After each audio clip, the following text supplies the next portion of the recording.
جب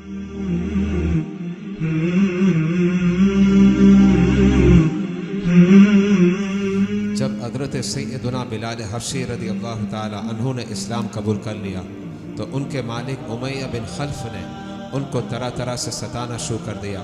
ایک روز وہ آپ کو اذیت دے رہا تھا، اس اذیت کی بنا پر آپ پر نیم کشی طاری ہو گئی، لیکن اس وقت بھی آپ کی زبان مقدس پر عہد عہد کے کلمات جاری تھے۔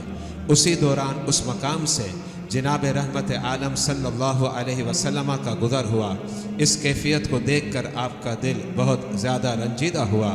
پیارے مصطفیٰ صلی اللہ علیہ وسلم نے صدیق ابو بکر سے حضرت سیدنا بلال حبشی کی رلا دینے والی اس کیفیت کو بیان کیا تو سیدنا صدیق ابو بکر رحمت عالم صلی اللہ علیہ وسلم کی اس غمگین حالت کو دیکھ کر اسی وقت گھر تشریف لائے اور آدھا سیر سونا لے کر امیہ بن خلف کے پاس پہنچے اور فرمایا، کیا تو بلال کو بیچنا چاہتا ہے؟ اس نے ہاں میں جواب دیا۔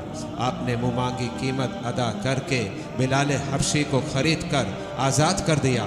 آپ کے والد ابو قحافہ کو جب علم ہوا کہ ان کا بیٹا ابو بکر ضعیف اور کمزور غلاموں اور باندیوں کو خرید کر آزاد کر دیتا ہے تو انہوں نے کہا، میرے بیٹے تم ضعیف اور کمزور لوگوں کو آزاد کرتے ہو، اگر تم طاقتور اور بہادر غلاموں کو خرید کر آزاد کرتے وہ کسی مشکل کے وقت تمہارے کام آتے۔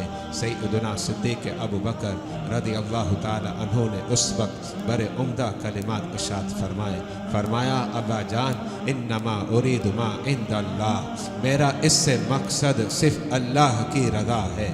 معلوم ہوا سیدنا صدیق ابو بکر کا یہ عمل دکھلاوے یا احسان کا بدلہ چکانے کے لیے نہیں تھا۔